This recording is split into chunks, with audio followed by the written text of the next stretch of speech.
What's up, everybody? It's your good friend Lukie, and we're going to talk about the British pay-per-view, but ESPN Plus fight in America between Chris Eubank Jr. and Liam Smith. It's a rematch from January. It is happening again. Let's talk about it. But first, you know the deal. Groovy intro time.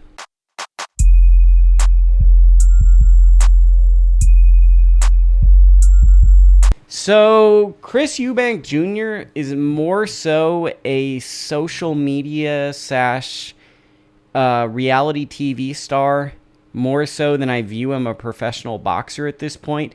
He's always been fairly interesting to the point that he's promoter agnostic for the most part. He's basically fought on every promotional entity and pursued the biggest and best fights. He was gonna fight Conor Benn in a second generation Benn versus Eubank pay-per-view fight that was going to do a lot of numbers.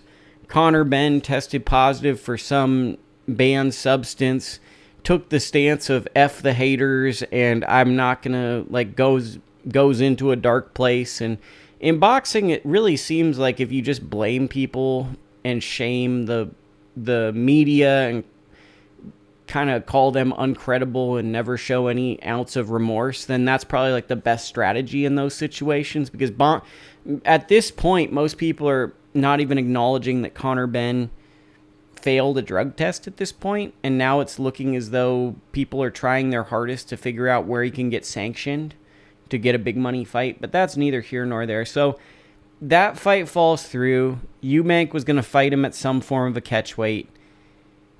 Fight doesn't happen. Then a new fight comes up with Liam Smith in January. Smith is a really good, I think he was a world champion. I think he was a 154-pound world champion.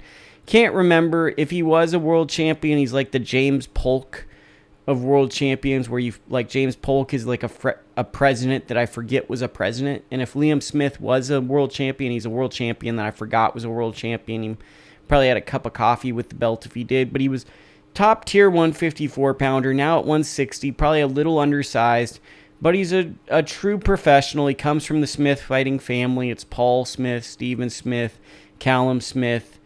Really all the Smiths are very, very good fighters, and they're professional. And Liam Smith, very active fighter, throws a lot of punches, just a true professional. And now we're in probably like one of the weakest eras of the middleweight division, so it's not out of the realm of possibility that Liam Smith could possibly be the guy for a year or two and could maybe even sneak into Hall of Fame conversations with a strong run at the end of his career, because he's fought some famous people like Canelo Alvarez, like Jaime Munguia.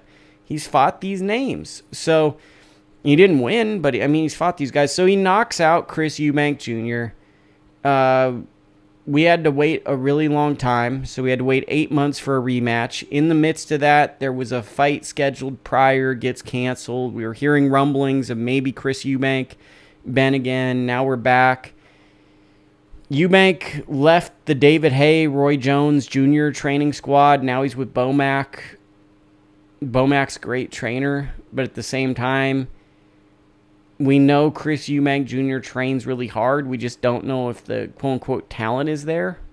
That's always been the issue, is that I'm not really sure how much a coach can teach him at this point. It's just kind of going to come down to how does he execute. This fight is very simple. It's the big average in Liam Smith, a very technical, sound, good pressure fighter who throws a lot, taking on a flashy, unpredictable, up and down fighter in Chris Eubank Jr. Eubank Jr. needs to win this fight, but I also need to get paid a lot of money. Will it happen tomorrow? I don't know. We're tuning in to see, is this where the Chris Eubank Jr. thing stops? Or can he get a win, and can he get into the circus fight that is Conor Benn versus Chris Eubank Jr.? That is what you're tuning in to see. And if that sounds good, kick back, make yourself whatever your comfort food is for a Saturday evening. If it's in the UK, I hope it's raining. That would set the mood real nice. And hopefully they provide some entertainment. like a lot of these fights as of recently, I'll probably throw it on. I make content around boxing, but I can't lie. As an arrogant American, as someone who, I'm not as connected to Liam Smith or Chris Eubank Jr., this fight can come and go to me, and I think it's a week. I think this is right before the football season, because this would be fantastic if football season started. But I think we're going to get some college football going that day. So it is what it is. If this is a fight that strikes your fancy, you'll tune in. But this is basically a whoops, the wrong guy won. Can the guy that's more monetizable, a.k.a. Chris Eubank Jr., can he win this fight, or does the train stop here? Or if he loses this fight, maybe we might see him win a fight and then get thrown to Conor Benn. But really this is, does Chris Eubank Jr. have that much left at the world-class level? What do you think?